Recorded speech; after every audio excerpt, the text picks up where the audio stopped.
അവശനിലയിൽ അട്ടപ്പാടിയിൽ നിന്നും പിടികൂടി ധോണിയിലെ വനംവകുപ്പ് ക്യാമ്പിൽ ചികിത്സയിൽ കഴിയുന്ന പുലിയുടെ ആരോഗ്യം മെച്ചപ്പെട്ടതായി വനംവകുപ്പ്. പുലിയുടെ ശരീരത്തിലുണ്ടായിരുന്ന മുറിവുകൾ ഉണങ്ങി. മനുഷ്യരുമായി ഇണങ്ങിയതിനാൽ കാട്ടിലേക്ക് തുറന്നുവിട്ടാലും ജനവാസ മേഖലയിലേക്ക് തിരികെ എത്തുമെന്ന് ആശങ്കയുള്ളതായി വനംവകുപ്പ് പറയുന്നു. ഈ മാസം 10-നാണ് അട്ടപ്പാടി ഷോളയൂരിനടുത്ത് പുളിയപ്പതിയിൽ 7 വയസ്സ് പ്രായമുള്ള ആൺപുലിയെ അവശനിലയിൽ നാട്ടുകാർ കണ്ടത്. വനംവകുപ്പ് പിടികൂടി പുലിയെ സൈലന്റ് വാലിയിലെ ഫോറസ്റ്റ് ക്യാമ്പിലേക്ക് മാറ്റി. ചികിത്സ നൽകിയെങ്കിലും ഫലമുണ്ടായിരുന്നില്ല.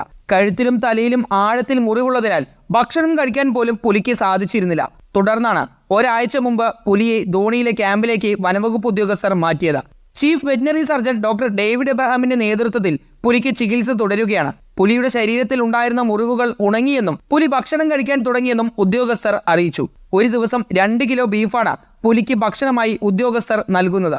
എന്നാൽ മനുഷ്യരുമായി ഇണങ്ങിയതിനാൽ പുലിയെ കാട്ടിലേക്ക് തുറന്നുവിടുന്നതിൽ ആശങ്കയുണ്ടെന്ന് വനംവകുപ്പ് അറിയിച്ചു. മനുഷ്യരുമായി ഇടപഴകുകയും ഭക്ഷണം കൃത്യമായി ലഭിക്കുകയും ചെയ്യുന്നതിനാൽ പുലിയുടെ ഇര തേടാനുള്ള ശേഷി കുറവായി എന്നാണ് ഡോക്ടർമാരുടെ കണ്ടെത്തൽ. ഇഞ്ചുറീസ്, പുറത്തേക്കുള്ള മുറിവുകളൊക്കെ ഉണങ്ങി തുടങ്ങി.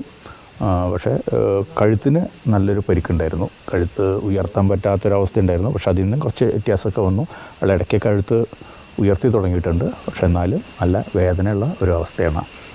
ഒരു ടൈഗർ അറ്റാക്ക് ആവാനുള്ള സാധ്യതയുണ്ട്. അങ്ങനെയാണെങ്കിൽ നല്ല ഒരു ഇഞ്ചുറി കഴുത്തിന് പറ്റി കാണണം. പക്ഷെ തൽക്കാലം ഇതിനെ കാട്ടിലേക്ക് വിടാൻ പറ്റുന്ന ഒരു അവസ്ഥയല്ല എന്നാണ് മനസ്സിലാക്കുന്നത്. പിന്നെ വേറൊരു പ്രശ്നം കൂടി വരുന്നത്, ആളിപ്പോൾ തന്നെ നമ്മളുമായിട്ട് ഇപ്പോൾ നിങ്ങൾ ചെന്നപ്പോഴും ആൾക്ക് വലിയ പ്രശ്നമൊന്നുമില്ല. നമ്മളിപ്പോൾ മനുഷ്യന്മാരെ കണ്ടാൽ ആൾ വളരെ സ്നേഹത്തിൽ തന്നെയാണ് പെരുമാറുന്നത്.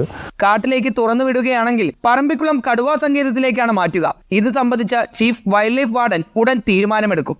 റിപ്പോർട്ടർ, പാലക്കാട്.